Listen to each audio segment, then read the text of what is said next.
Bom, olá pessoal, começando a primeira parte do Decifrando o Tetra Capela Sistina. Para começar, uma introdução, né? Explicar aí como que eu acabei nesse assunto, né? Meu nome é Eurico Poggi, sou artista visual no Rio de Janeiro. Como é que eu me interessei, né? E acabei me dedicando, né, a estudar o Tetra Capela Sistina. Acho que todo mundo conhece Michelangelo, né? Mas qual é a minha relação com ele? Eu tenho uma história muito bizarra com Michelangelo. Bom, a história começa há muitos anos, nos anos 80, tá? Que eu, bem jovem, eu tive uma experiência, né, espiritual com Michelangelo. E nessa experiência espiritual eu lembrei de uma mulher, cara.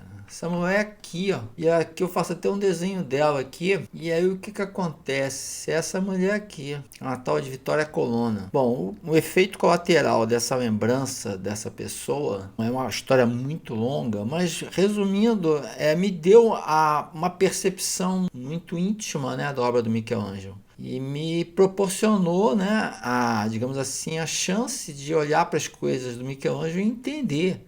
Eu, na hora que isso estava acontecendo, nem me toquei, né? Eu estava muito entusiasmado com essa aqui, né? Com essa capacidade de fazer arte, né? E acontece que acabei olhando, né, pro trabalho dele. Mais precisamente, eu fui olhar, acabou na minha frente aqui a Capela Sistina, né? O Teatro da Capela Sistina. Não sei porque essa obra aqui, essa pintura aqui nesse canto, que é conhecida como Moisés a Serpente de Bronze, me chamou a atenção, né? Aquelas coincidências, né? De que eu gostava muito de mitologia, né? De simbolismo, né? De estudar, né, semiótica e a origem da imagem, né? E acabei trombando, né, num texto muito antigo do apóstolo Tomé, que é chamado Hino da Pérola. E aí eu não sei porque eu cismei que isso aqui era o Hino da Pérola. Essa pintura aqui. Eu não sei porquê. O que eu acho mais impressionante é isso, né? Oficialmente, se você for pesquisar,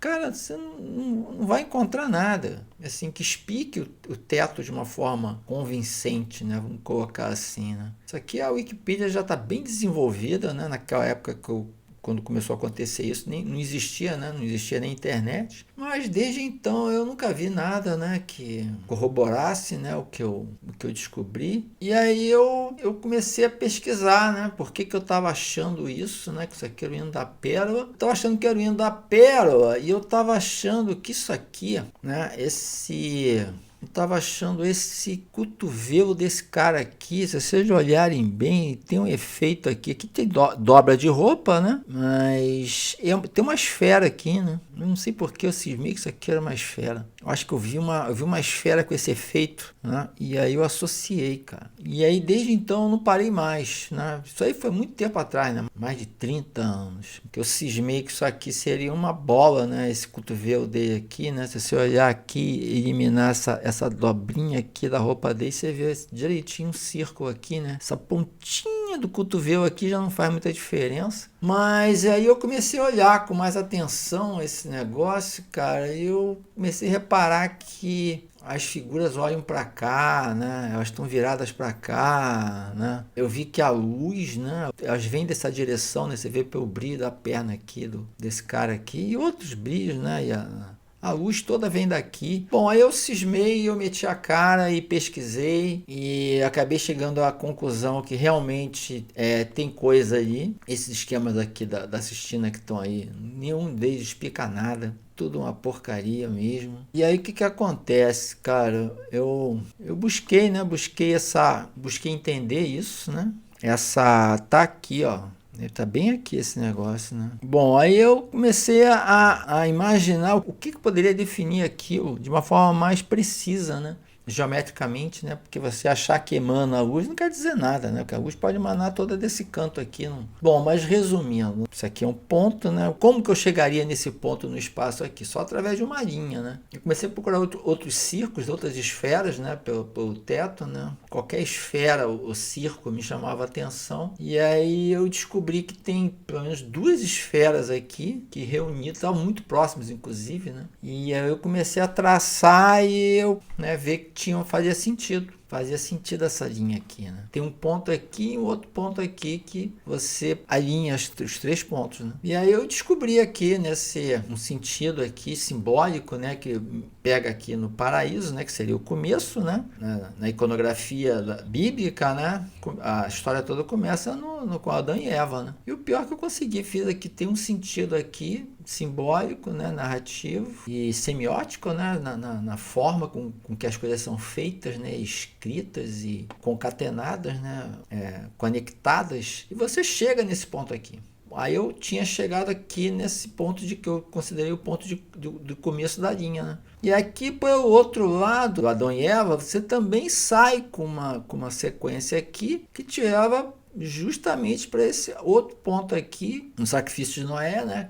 Aqui seria um jarro e aqui seria a careca do Noé, a cabeça do Noé. Você juntando os dois, você dá direto naquele cotovelo do cara, né? Onde eu acredito que está a pérola, né? Do hino da pérola. Pior que faz sentido, né? Simbolicamente, né? Pictoricamente, semioticamente, você chega aqui.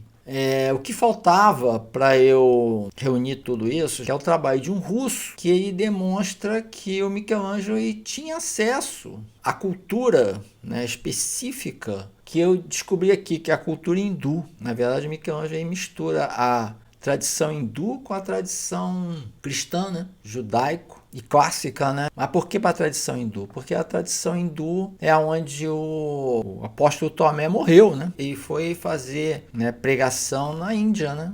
Isso é muito conhecido. E é por isso que a tradição hindu está aqui no Teatro Capela Sistina, de uma forma escancarada. E eu descobri coisas assim incríveis. Como que algo pode estar tão escancarado e ninguém ter falado, né? Bom, mas enfim, o Teatro Capela Sistina não é sobre hinduísmo, é sobre a ascensão de Maria. É sobre a Imaculada Concepção e a ascensão de Maria. A Imaculada Concepção de Jesus, né? Essa questão da ascensão de Maria é outro ponto que aponta para o apóstolo Tomé. Porque na tradição, o Tomé é a única testemunha da ascensão de Maria, né? E ela joga um manto, joga um cinto. Isso aí tem as pinturas, né, da época, tem essa tradição registrada, né? Enfim, espero que vocês curtam, né, todo esse esforço meu, né, de apresentar essa minha visão, né? Bom, vamos lá, espero que vocês gostem.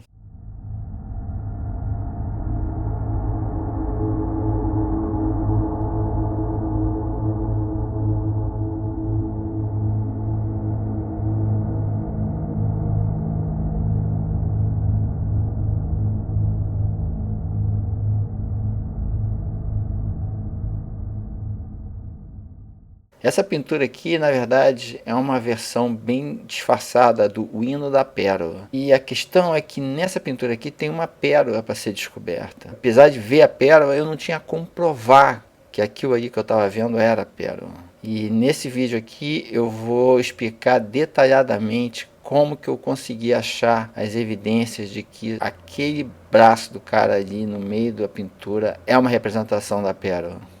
Por causa daquela experiência relacionada à Vitória Colonna, muita coisa se abriu na minha cabeça, graças a essa certeza. E eu não tinha a menor dúvida de que aquilo ali era mesmo uma pérola. E não me custou muito para descobrir todas as evidências a respeito disso. O problema todo era explicar detalhes ínfimos. Você precisa olhar no detalhe a pintura para conseguir localizar esse alinhamento de sinais que vão apontar justamente para aquele cotovelo envolto com a serpente. Outro problema também, teto é curvo, né? Você pode duvidar de que esse alinhamento esteja correto. Na verdade, as experimentações que eu fiz mostram que esse alinhamento, quando aplicado numa fotografia que mantém a curvatura, ele fica até melhor. Outra coisa que é muito fácil de perceber é que aquele braço envolto pela serpente, que é a pérola, ele é o ponto da onde emana toda a luz por todas as pinturas do teto. Apesar de eu explicar isso para muitas pessoas, ninguém acreditou.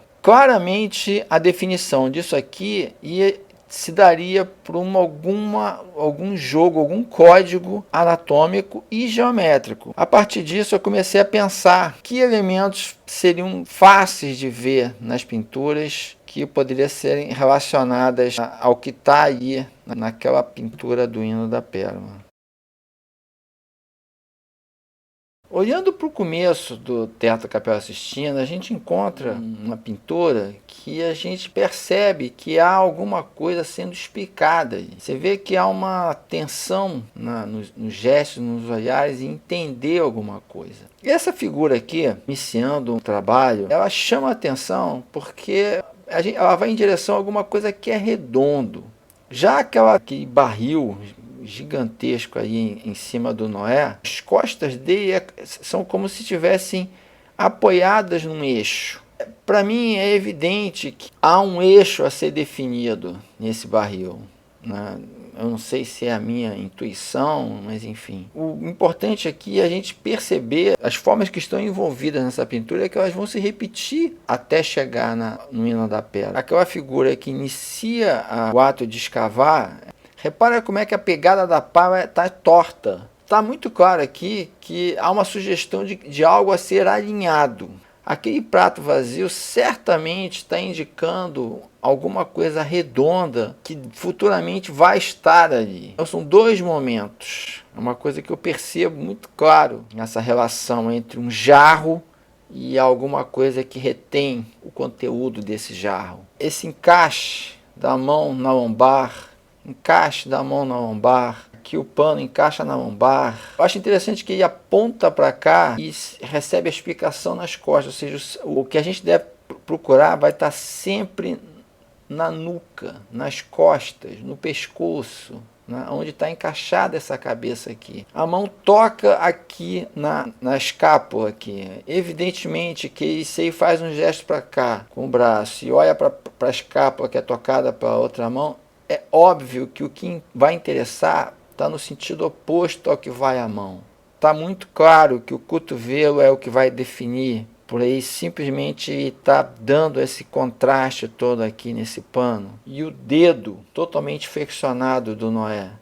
Você vê que esse pano cai aqui e aponta para esse dedo. Ou seja, o dedo flexionado é um segredo. O segredo é o Noé. Tanto que a gente vê que o pano aí vai e forma um N na cabeça aqui.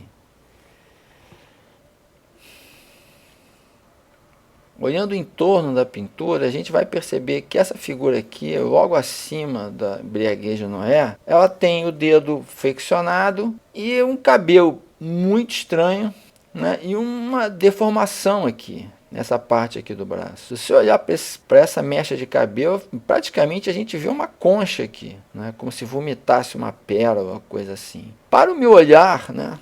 Eu vejo claramente aqui algo redondo, é como se tivesse uma bolinha aqui enterrada aqui, porque não é dessa forma que essa anatomia se comporta. Esse aqui está pintado errado, esse detalhe aqui. E outra coisa também é esse pé. A gente começa a entender que essas figuras aqui, elas fazem parte do código também. Do código que vai levar para a pérola final, né? Essa medalhona arredondada, ela claramente está relacionada com esse barril, né? E com tudo que vier que tenha faixas e que seja redondo. Olhem só os elementos que a gente vai encontrar nessa pintura conhecida como Dilúvio Universal. De cara, no meio da composição, né, uma forma arredondada, como eu já imaginei que iria aparecer muitas e muitas vezes para sinalizar o avanço daquele alinhamento. Em cima, ali na arca, a gente vê o que seria uma pomba, que é praticamente uma pérola, é uma bolinha com uma asinha, né? Essa figura aqui que está sendo atacada, onde ela toca com a mão é onde toca o alinhamento. Repara que essa figura aqui ataca ela e segura ela pela nuca. Interessante é ver que é como se fosse uma linha que passasse no buraco de uma agulha, né? Que essa haste aqui que segura a panela é como se fosse uma agulha, né? Olha só como esse rosto aqui é grande, tá vendo? Muito maior do que esse aqui em primeiro plano. Olha como que essa figura aqui que recebe o alinhamento bem na boca, olha como é que ela olha para cima. E o mais interessante, o cabelo dela se move para cá e vai em direção ao careca que olha para baixo. Óbvio que isso aqui já é uma pista, já é um sinal para a pintura que vem em seguida.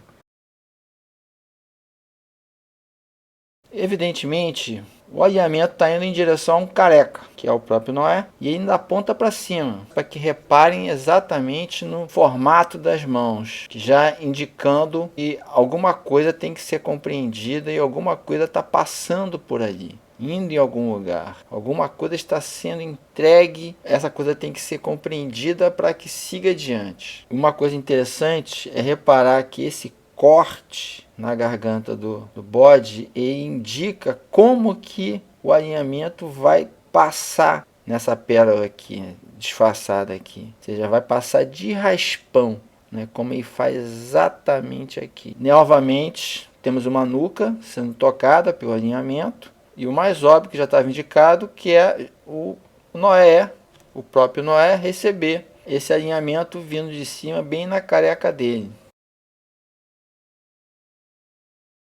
A pintura seguinte é uma pintura bem famosa, né? Quando a gente olha para essa cena, e vejam só, ou seja, de repente termina numa figura humana que tem uma lombar e o anjo está conectado nessa lombar. A gente sabe agora o porquê disso aqui. E lembrando, como eu tinha apontado lá na embriaguez de Noé, o significado de uma ação está sempre no sentido oposto a que um braço se dirige, né? Se ele faz isso, o sentido do que ele está querendo dizer aqui está relacionado com a própria nuca dele. Novamente, uma forma circular que vai indicar a passagem do alinhamento. Mas o mais estranho aqui é esse encaixe aqui do pescoço dele no ombro, é uma bolinha perfeita. Vejam só como que o alinhamento pega exatamente na nuca do anjo, em cima da bolinha, e é onde ele está apontando aqui, ó.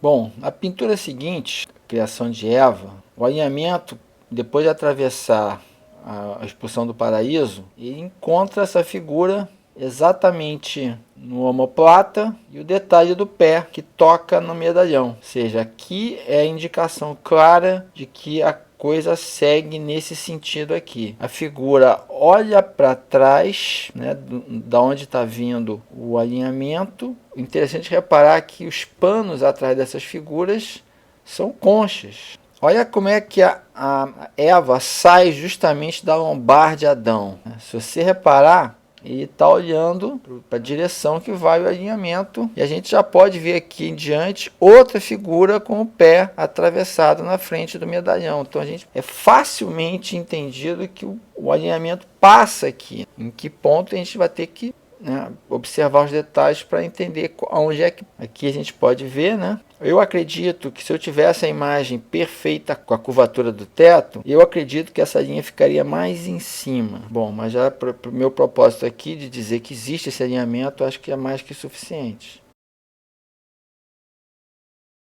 Dando continuidade, o alinhamento chega na famosa pintura da criação de Adão. Bom, de cara a gente pode ver que a Maria ou Eva, ou o que for, né, que as pessoas entendam, ela está encaixada onde? Na lombar de Deus. E tem o dedinho dela ali semiflexionado, indicando, né, é o sinal indicativo do alinhamento até a pérola. E como eu disse antes, quando você tem um braço apontando uma direção, o sentido está no lado oposto que vai o braço. Então é evidente que seja lá o que for, que todo mundo imagine que ele está entregando a Adão, na verdade está aqui, ó, no ombro dele. Esse ombro dele aqui é uma pérola. Se você puder olhar direito, você vai ver que tem uma bola aqui bem brilhante, né? Isso aqui esse pano em volta é a ostra. E a Eva, ou Maria, no caso, ela está olhando exatamente para a pérola. Vocês podem ver onde é que o alinhamento passa, exatamente em cima da mão, com o dedinho flexionado de Eva, ou Maria, ou, enfim, na verdade Maria. Depois de passar pela criação de Adão, a gente vai chegar nesse conjunto aqui de nus. É facilmente verificável essa figura aqui, de onde está vindo o alinhamento, indicando isso com esse pé na frente do medalhão. Só que chama a atenção que do outro lado tem uma figura com 2 pés na frente do medalhão. Só que essa figura, ela olha para essa de cá e por trás dela tem uma forma de concha. Então é evidente que ela está querendo dizer que tem alguma coisa aqui, nessa figura aqui, e não é só ela, porque ela tem os dois pés, então deve estar se falando de duas figuras, né? E essa figura aqui, por acaso, ela tem um embrulho, né, uma almofada, o que for, no qual ela apoia o cotovelo nessa coisa redonda aqui. E o destaque para as omoplatas, né, estendidas também chama atenção. São os únicos dois nus que olham para o público, né? E chama atenção também que Deus esteja com esse dedo aqui tocando nessa linha que perpassa os dois nus. Você repara como é que o pano desse de cá, ele respeita a linha, ele para na linha. Ou seja, é evidente que algo está vindo daqui, está passando para cá, e que é essa linha aqui que vai dar a coordenada do alinhamento que está vindo por aqui. E a coordenada é exatamente essa aqui. Essa esfera que estaria guardada dentro desses panos aqui, dessa almofada, ela é cortada para essa linha de uma forma parecida com que ela corta esse sol aqui, esse astro. Deus aponta para essa linha aqui, ao mesmo tempo em que, no sentido oposto, sempre aquela história, né? Apontou para um lado, a mensagem está nas costas. Ele aponta com o dedo exatamente aonde o alinhamento que vai para a pérola toca nessa lua, né? Nesse outro astro aqui. As figuras que olham para o público,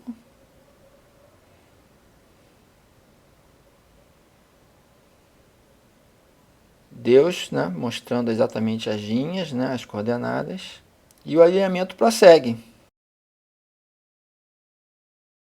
Existe uma figura aqui que determina com precisão total a parte onde o alinhamento e vai em direção àquele nicho final, né, onde está o hino da pérola. Essa linha aqui, que dá a coordenada onde o alinhamento toca, quando ela é aplicada em cima desse rosto dessa mulher, que é a única que encara o espectador nesses setores, né, laterais, ela já estava dividida dessa forma. Repara o cabelo, como é que ele encaixa nessa divisão, ou seja, e tem novamente tem um arco aqui embaixo para indicar o caminho da pérola. Vocês podem reparar, ela dá a linha certa onde o alinhamento sai desse setor central, onde ela vinha atravessando desde a embriaguez de Noé, e passa para esse setor aqui, em direção a essa síbila e em direção ao próprio hino da pérola.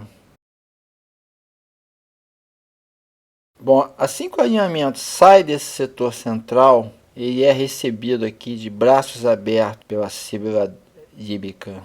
Quando a gente olha para essa figura, a gente começa a perceber que tem uns elementos aqui que não podem estar ali à toa. Quando a gente vê esse pote meio que conversa com essas listas na cabeça da síbila, tá na cara que isso aqui não está à toa aqui. E como vocês, né, sabem, né, eu começo o vídeo falando daquele barril aonde Noé está encostado. Naquele barril havia um eixo, né? É justamente no eixo do barril, né, se o barril fosse invisível, que Noé estaria encostando as costas dele. Bastou um pequeno trabalho e colocar o eixo central dele e estender até se encontrar com o cotovelo aqui dessa criança aqui, e a gente encontrou um sinal, é o sinal de A1, né, é o absoluto. E bem no cotovelo da figura está escrita a palavra Noé. O nome Noé está no cotovelo da criança.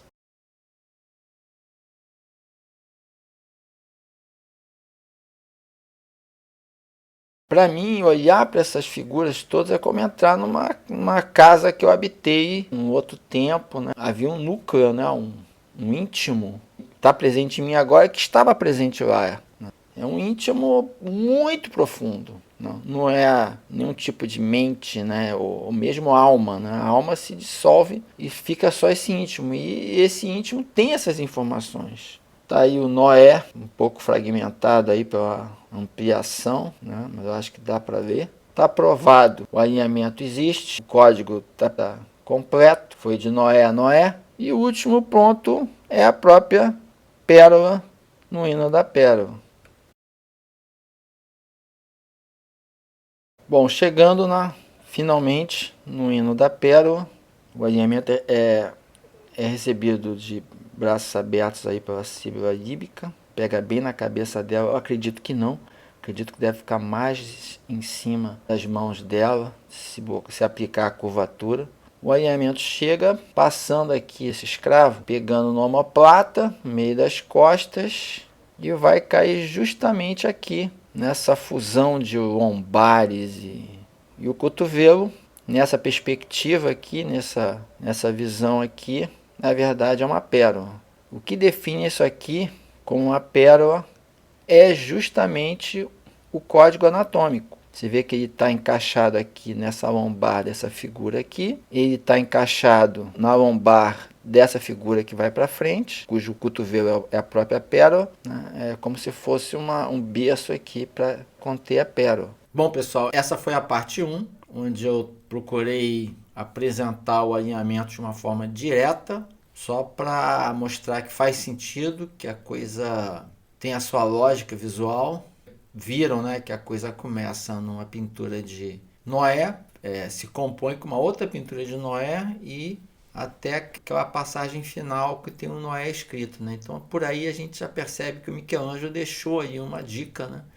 As duas pinturas de Noé formam, né, uma linha que vai encontrar aquela pérola, né, naquela pintura final conhecida como Moisés e Serpente de Bronze, né, ou o hino da pérola, né? E mais interessante é que aquela caixa que a Síbila Líbica pisa, né, é uma referência direta à Arca de Noé. Em tradições antigas, a Arca de Noé era chamada como a caixa. Havia uma referência à Arca de Noé como a caixa, né? O Michelangelo dá uma tremenda de uma dica aí de que há uma conexão, né, entre as duas pinturas de Noé e a pintura da Síbila Líbica, aí naquele final. Só que ninguém tem como descobrir aquele nome, né, escrito no cotovelo do garoto, né? Bom, e na parte 2, além das duas sequências visuais que levam a gente até o Noé, da embriaguez de Noé e do Noé, do sacrifício de Noé, dessas duas pinturas que formam o alinhamento, eu vou apresentar uma terceira sequência, que essa sequência ela vai direto lá até o outro canto, né, lá no final. A gente vai chegar na própria Maria, né? A Virgem Maria, que ela está representada de uma forma muito discreta, né? E onde tem uma inscrição no cabelo dela, né? Que também é muito impressionante, como é que nunca ninguém comentou, eu nunca vi. Essa inscrição, particularmente, eu nunca vi ninguém citar. Vejam a parte 2. Um abraço. Tchau.